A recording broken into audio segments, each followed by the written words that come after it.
Welcome back, everyone. On our quick little break there, we are going to jump into our panel now. And you all know who I am because I've talked way too many times, I feel like, already today. But for anyone showed up late, I'm Colleen Delvecchio, and I'm going to pass it off and have each of our three panelists introduce themselves. So, Lynette, why don't you start? You have your mic.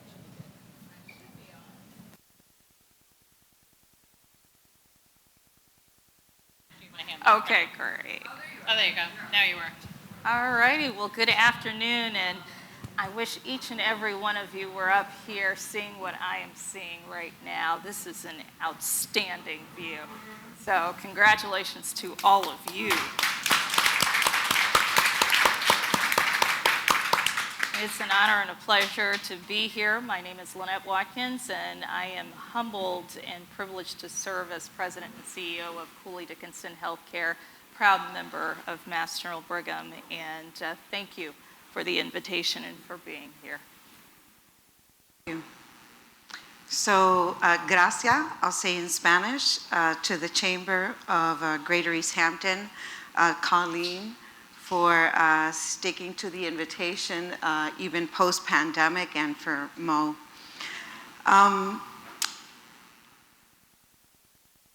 Our stories make us, and my name is Waleka Lugo de Jesus.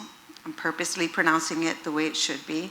My pronouns are he, she, her, ella, and I identify as Afro-Puerto Rican because I acknowledge my history of African descent and Taino, natives of the island of Puerto Rico.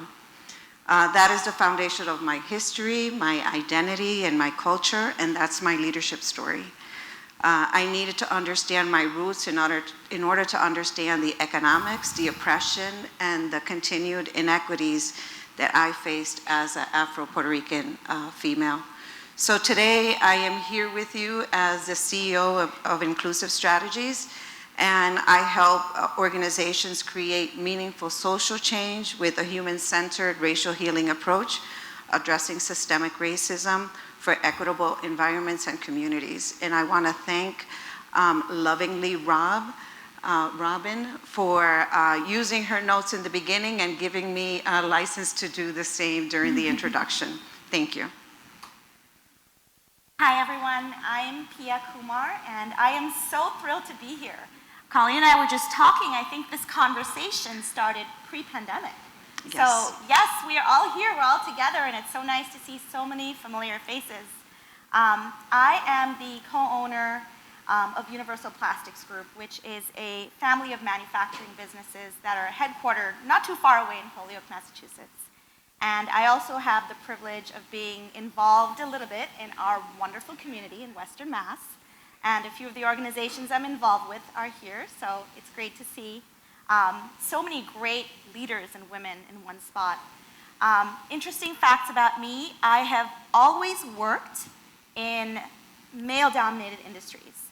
I spent most of my career in finance, and now I work in manufacturing.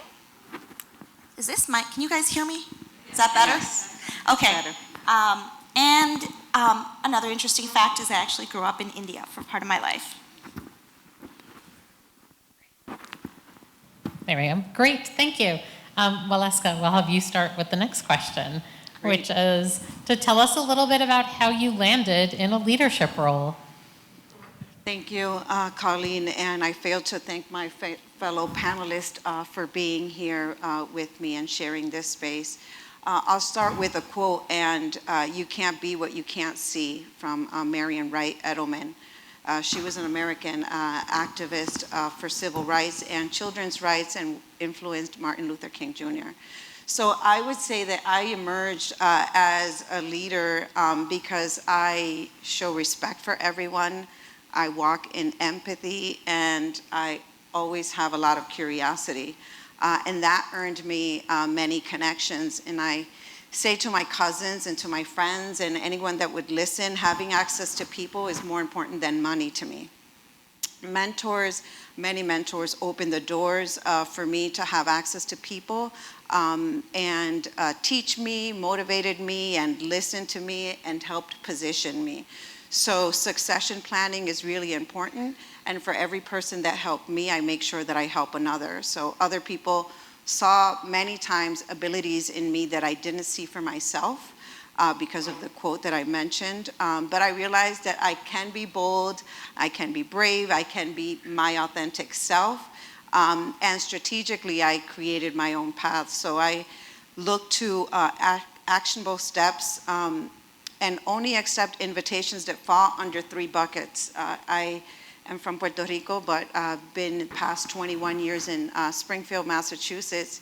And a lot of times I was in spaces which were occupied by white males, who many are my mentors, so nothing wrong with that, except that it wasn't equitable. So because I was one of either the only female, the only Latina, or the youngest generation represented, even though I'm in my mid-40s now, I was called into many organizations, boards, committees, you name it, and I didn't know how to say no.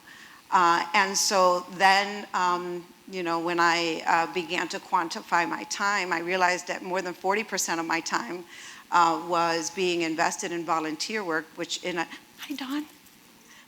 ideal world would have been great if it also, I had other sources of income, which I didn't. So I had 3 buckets that things had to fall under, either equity, education, or civic engagement.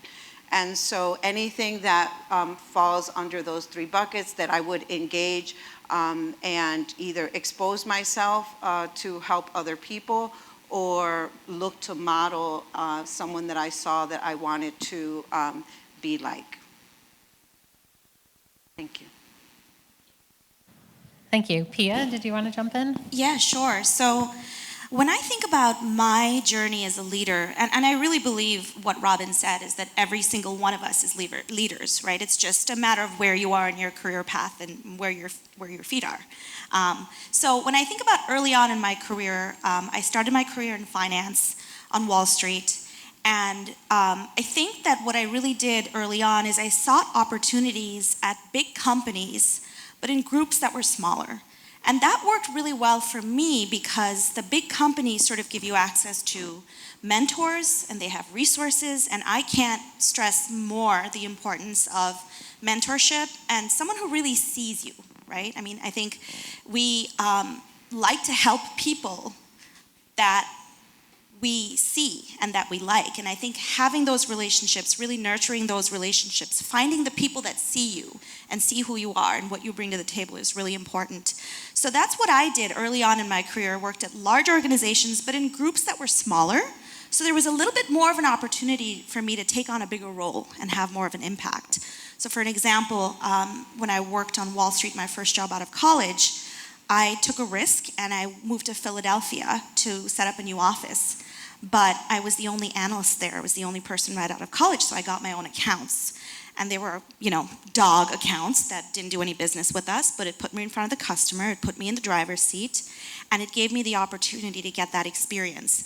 And I always prioritized experience and the meatiness of that experience over title and money early on in my career. And that, it felt right for me. I remember turning down a job at a company. I was offered 2 different roles. One was for a manager position, one was for a senior manager position. I took the manager job because I thought it was a better group and it had more that I could learn from it. And actually it turned out this was right around, the 2008, 2009 timeframe. That group that I didn't go to ended up getting disbanded with the recession because it just, we had a lot of downsizing. So flash forward to sort of my career now. We moved to the area about 10 years ago when my husband and I bought a business. So obviously, we bought a business, so I was put in a leadership role. But what I've done with that really is I have been so inspired and learned so much from my employees. And I have one fabulous person sitting right here that is, a great example. But understanding the challenges that my workforce had got me very interested in getting involved locally in the community and trying to make an impact, bringing more women into STEM, education, literacy. So what I really did then to become a leader in the community is I networked. I reached out to people. We didn't know anyone in the area, my husband and I were not from here, and people talked to me, people answered the phone, people gave me their time. And I remember the first board I joined was the Women's Fund. I called them up and I made a pitch for myself and I said, I'd like to be on your board. They didn't invite me, I asked. And that was about 8 years ago. And I think, that continued sort of mentorship, looking for mentors, looking for sponsors, and putting yourself on the list, asking for what you're looking for, has really been a lot of my leadership story.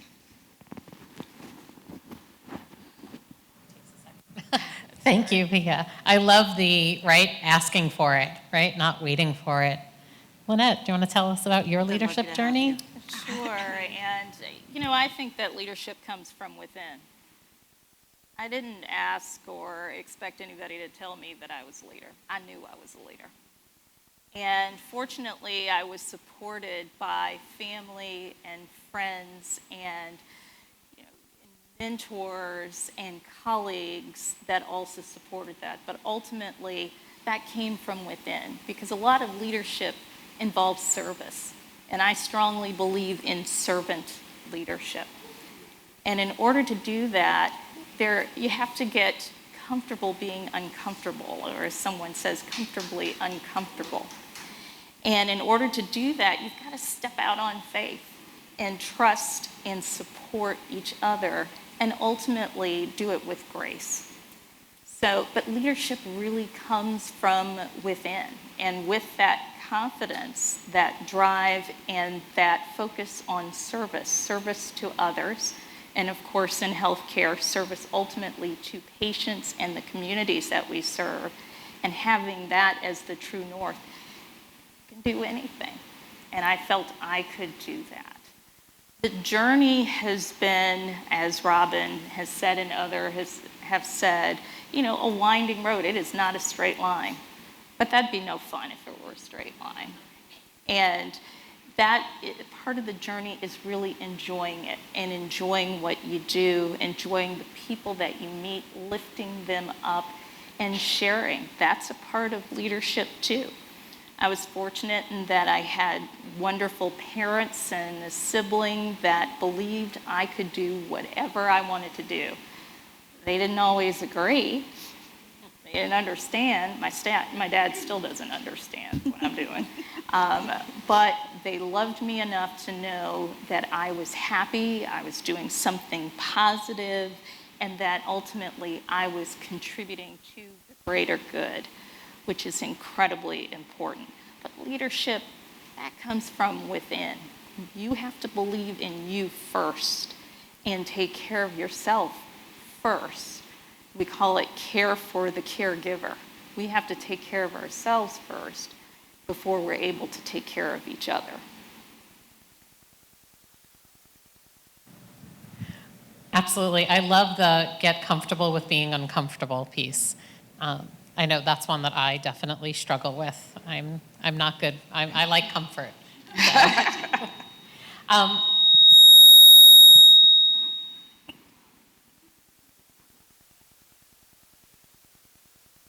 I can talk really loud, so if I have to. Okay. So earlier today, we were talking about this idea that teams really need hope, compassion, stability, and trust from their leaders. And over the past 2 years, I think it's now more than ever. Are there things that you have found that your teams have really needed from you over the past 2 years? Or forever, I guess. But Pia, we'll start with you and come back around this way. Yeah, sure. I'm happy to start. So I think this is a really good time to reflect on what teams have needed because of, what we've all just been through with COVID. And, I think for me, in the last 2 years, what I've really felt that people in my organization have needed from me is authenticity and knowing that we care and that we are listening to them, that I am listening to them. So I remember when COVID first hit in March, I don't know if you guys remember, you couldn't get masks, you couldn't get hand sanitizer, you couldn't get any of the things that you needed to keep your workforce safe. Now, we're in the business of manufacturing a lot of medical devices, including components for COVID testing machines. So we were going to stay open, and we had to continue to ship our products. But when things got really bad, we had, a massive walkout at our factory because people were really scared. People have family members who are compromised, etc. And I remember spending a weekend calling every single one of my employees. And I spoke to their family members. Sometimes it was their spouses, sometimes it was their parents. And I understood what their concerns were. And I said that we were going to address them. And we put a plan together, and the way everybody came together to address those concerns ended up resulting in a new business line, because we actually realized, well, you know what, we can't get masks. Guess what? We have medical grade plastic at our facility. So we started manufacturing face shields. And the first face shields went to our employees so they could come back into work and continue to manufacture COVID testing machines. Then they went to all of our employees' friends and family members who were compromised. Then we made donations to local hospitals and local nursing homes. And it sort of grew from there. It ended up being something that we continued to do for the whole 2 years. And it became an educational product that a lot of teachers were using, because sometimes when you're working with young children, being able to see the facial expression is really important. So it ended up turning into a business that our people were really excited about, and that taught me something else about leadership, which is, in a time of crisis especially, I think finding a sense of purpose, because the way our people rallied behind this, we had people coming in on the weekends, engineers sitting and, threading in the inserts for the face shields, not because we asked, it was because they were proud that we were doing our part in what little way we could. And I think fundamentally as a leader, being able to provide a little bit of that sense of agency for people and purpose in a time of crisis was incredibly rewarding to me.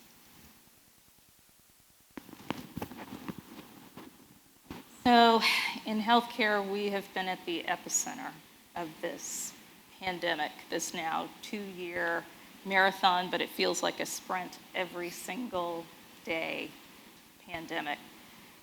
The sad news is that it's not over. We're most likely in a different phase, but whether it's a pandemic, a recession, supply chain issues, inflation, wars, there's always going to be something out there. There's always going to be a crisis of the day. And with crises, when there are times of challenge, there's always an opportunity, at least one. Whether it's a new thought, a new relationship, a new idea, a new connection, there is always an opportunity. And I think as leaders, our teams, our colleagues are looking for certain things, but most of all, they're looking for optimism. They're looking for optimism, they're looking for clarity and direction, communication and transparency, and even when times are really tough, they're looking for humor and a bit of fun. Life's a drag, especially at work. And I'm looking at you, Lori Lamoureux, because I've talked to you about this a million times. Life's a drag if you're not enjoying what you do and who you're with. So even in those darkest times, and as a leader, your team's looking to you to find that silver lining, to find that clarity, and to communicate that and set that vision and direction, and help them to understand that things will be better. They may be tough now, but they will be better. But ultimately, to show that there is a better path, that there's empathy, that you understand where they're at, but that things are moving forward. I think that is the essence of leadership. Stepping out on faith, being comfortably uncomfortable, taking those risks, and having a fabulous time doing it. That is the essence of leadership. Thank you. So I'm in a different situation because I'm a solopreneur. So the team is me, team of one. I had two really pivotal moments during the pandemic, and I would say the past 2 years. Nope, lied, maybe 7 or 8. One is that I used to work in higher education, and I took about a $50,000 pay cut because I wanted to seek more passion, have more fun, be a leader in different ways. And so I knew that I wanted to help my community. I knew that I wanted to help my community that looked like me, and I knew that I wanted to create awareness, especially in many boards that I sat on and spaces that I occupied. So the second pivot that I did is that I took my consultancy in diversity, equity, inclusion that I used to do part-time, and I went full-time during the pandemic, during 3 surgeries, 2 major ones that kept me in bed. No one knew what I was going through, but I was still working because it was remote. So, they didn't know what it looked like behind the screen. So I would say what I realized that people need is a sense of belonging. I feel that I heard a lot of desire for hope. And I pray that what I've done in the past 2 years, making the change, regaining the salary that I earn, is I've tried to role model dignity. And so I have partners, I don't call them clients, partners. My goal was to have 5, I have 13. I've served and done training for over 1,000 people this year alone.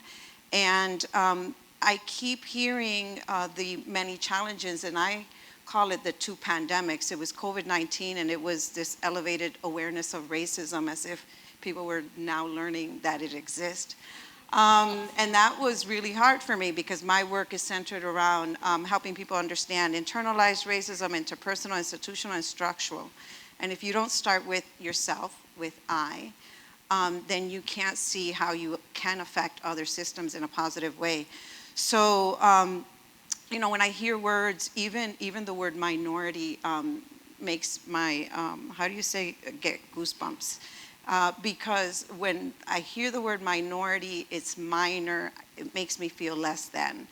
And so using language like marginalized communities, oppressed group of people, and separating them is really important. And I feel that through conversations, through candid conversations that now people are open to having, I've been able to role model. And so if I could say that what you tolerate, other people will as well. So if you don't tolerate racism, if you don't tolerate inequities, then role modeling is really important. And then I would say that it was challenging during the pandemic because marginalized communities and oppressed group of people that are forced to live under circumstances that are out of their control were asked to have distance. And, I was living, or I had family members living, and it was 3 generations. And if people are living in a building in an apartment of 2 and they have 3 generations, and that's really difficult.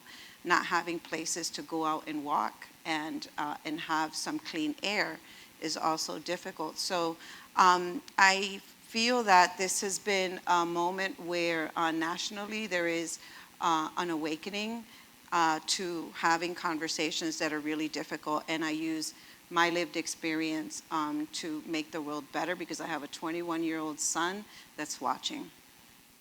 Thank you. Thank you. And that brings us right into what was the next question, which is about, right, that the pandemic really has uncovered a lot of challenges, right? Both workforce, racism, so many issues for so many people.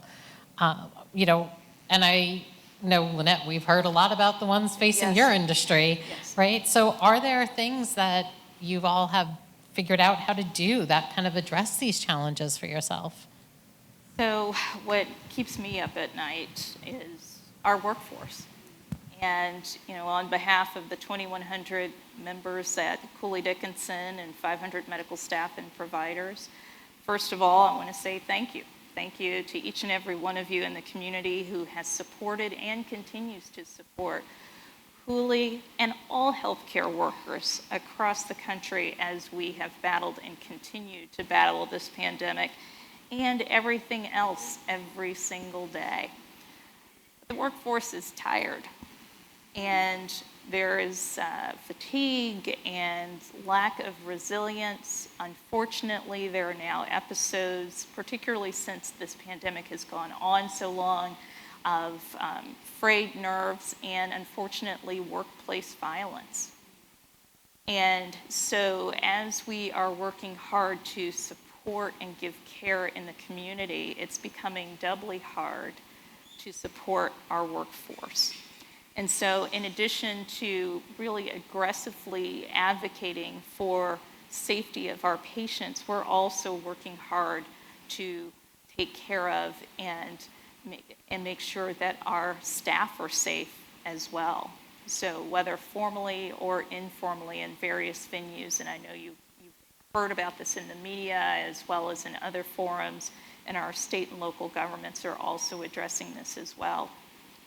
Burnout and fatigue is huge, and there's a big focus on wellness, which comes back to some of the earlier comments that I mentioned about care for the caregivers.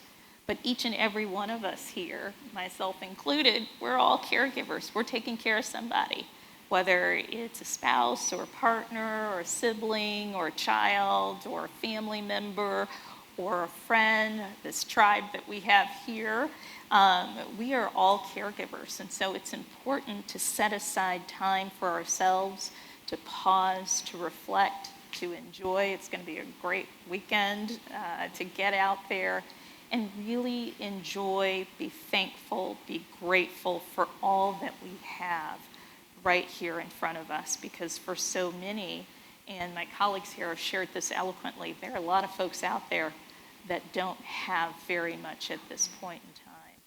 So a focus on wellness, on self, and what do? I try and exercise when I can, take breaks when I can, eat well, sleep well, and network and have fun, because it's important to do so. Mental health, which is probably the third pandemic. I know you talked about racism and, of course, COVID-19, but mental health and mental health issues are the third rail, I would say, when it comes to what we're dealing with right now.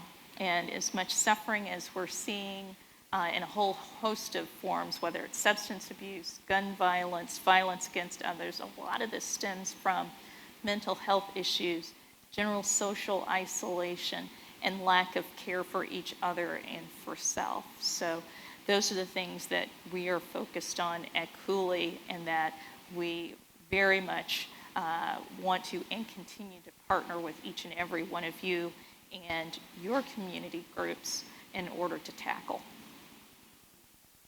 Thank you. I'll follow up with Dr. Watkins and say that there's two important numbers, and I'll stay in the self-care journey. One is your credit score, and two is your blood pressure. If one is low, the other's going to be high. So, right? And if we're talking about empowering ourselves and women, you know, there has to be a realization that sometimes we try to take on too much. And so pausing, listening, and really seeing if someone is affected, you know, be it mentally. We don't know what people are facing in their homes. I lost family, direct family members and friends to COVID. You know, there's shootings, there's massacres, and you can't expect two things. One, we can't do business as usual in the 21st century and today. And two, we can't expect our team members to walk in every day with the same energy, not knowing everything else that they're facing with and how that's affecting them. So if as employers and as leaders within teams, you learn to recognize those signs and pause, have some cultural humility and compassion, I would say that that is really important. And for myself, I have moments that I over-prepare. That's why I always have notes, I'm sorry. But because this is very personal to me, and so I don't want to lose track of what I think you might want to hear. But I, turn off the TV before trainings or events, 24 or 48 hours, because I know that could trigger something in me. I opened up during the pandemic. I started a second business of renting homes and flipping them. And I do that with my husband. So anytime that someone really stresses me out with a topic that is challenging, then I go strip a wall or remove a rug or install a floor. None of which I have received training, but I Google it. So property management has become my second business for the past 3 years, and I have happy tenants. And so that gives me joy. And just as I encourage businesses to take care of their team members, I also encourage you to take care of yourself and find something that's fun or hard labor. Sweat it out.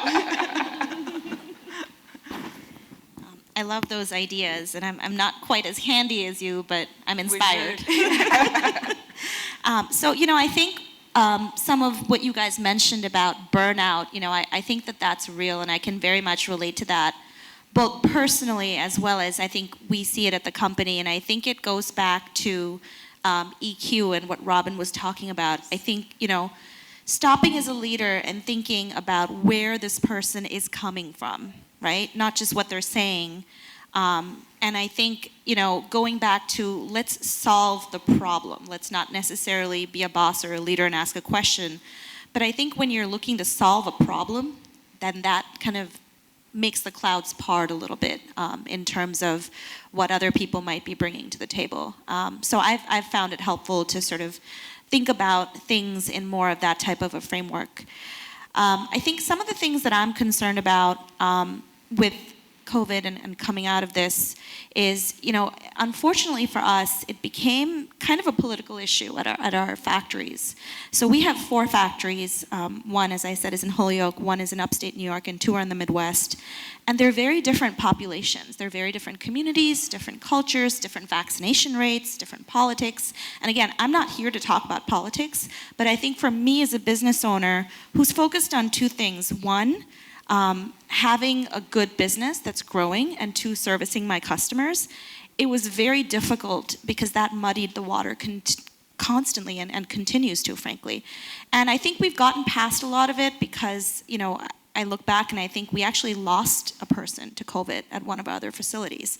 And look where we are now. We've sort of come beyond that point and we've understood what we need to do, and there's still a lot we don't know, but so I think we've overcome a lot.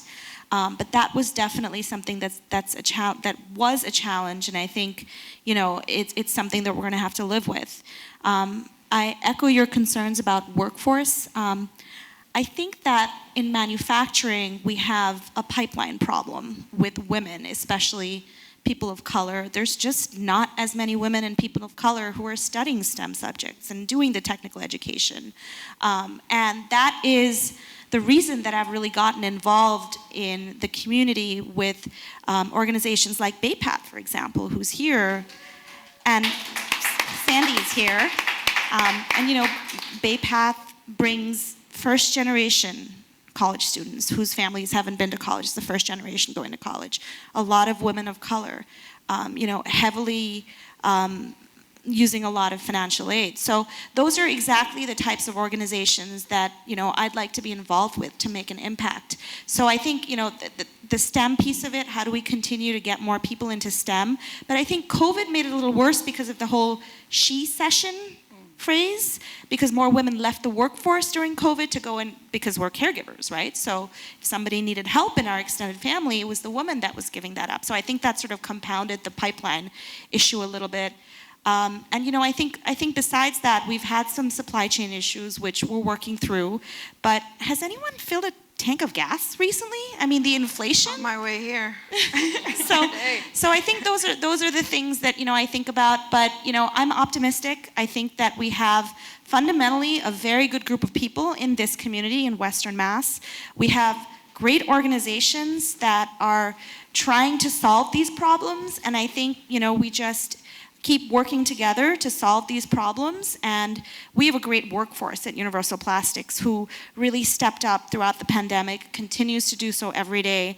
And for me, that is what always brings a smile to my face and keeps me optimistic.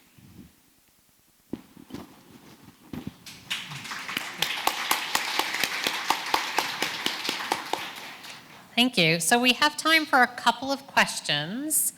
And would love, oh, yep, there was one in the back.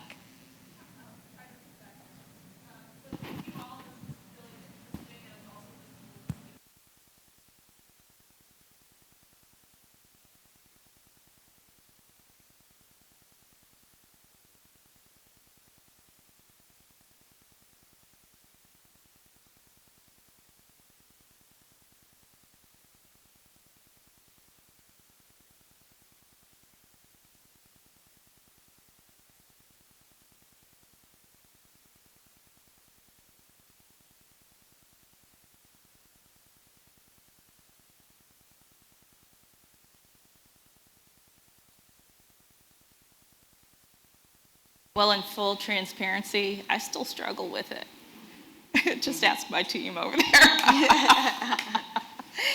But, in all reality, I think it's important to, set aside time and not think about work because it allows your subconscious to work for you.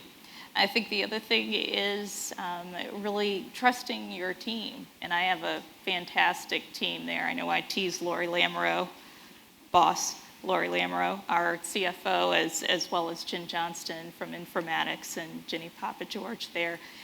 We have a talented team. And I think it's important that as particularly we women, take a lot on ourselves and we pride ourselves in doing things ourselves, it's important to allow our colleagues agency and autonomy because there's one of me.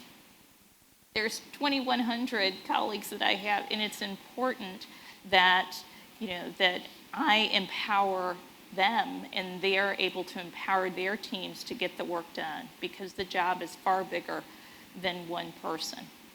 I also have an outstanding husband who is, very much focused on being present and is teaching me how to be present and in the moment. And that's incredibly important too, to allow time to clear my mind, focus on family. I have a 50-pound golden doodle who's really the boss of the house. But that downtime is incredibly important and allows me to refresh and renew so that when I'm at work, I'm bringing my best self every single day because ultimately our true north is about our patients. We should not be there if that's not our focus. And in order to do that, we have to each bring our best selves every single day.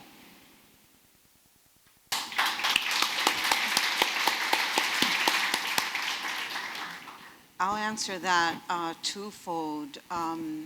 So the boundaries I've set in my professional capacity and as a civic leader is that I resigned to all of those 15, 20 boards and committees that I mentioned in the beginning of my intro.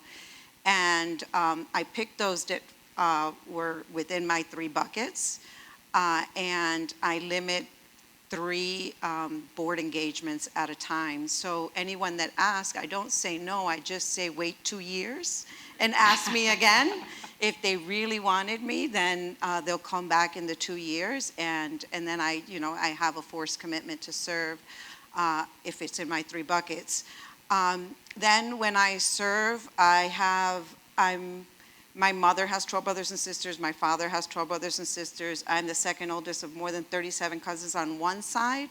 So I have like a whole community besides my community, and everybody needs something every day. So I also set family boundaries, and I only help those that want to help themselves. But I set aside Wednesdays with Wally, which sounds kind of corny, but it's a thing. And that is that on Wednesday, you can call me if you need help with a resume, with an application, if you're going to interview and they want to do interview prep. None of that is within the work that I do, but I know how to do it. And if I know how to do things, then I'm obligated to pay it forward and to help others. So I have boundaries for work and boards. I also take off, so before you accept me as a volunteer, I say that I don't engage July, August, nor December, sometimes half of November. So if that's okay with you, then I engage. But that's part of my boundaries because I know that that's peak season when my son needs me and my family needs me, and so I make myself available. So I would say that the boundaries is also making sure that you have balance. Thank you for that question. Yes, so thank you for that question. I agree because this is something that I really struggle with, and I'm constantly working on it very intentionally. And I think similar to you, I set a lot of sort of buckets of time on things that I focus on, and I look at that weekly and I track it, and I try not to go over it. So there's like a sort of a nerdy factor to it, I think. I think that you need to find the thing that gives you life, right? So talking to my employees gives me life. I make sure I do that.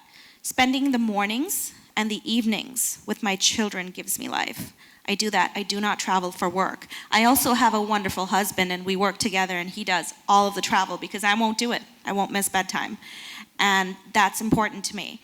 And I think that I've been meditating for a while now, a few years, and my meditation practice is very important to me.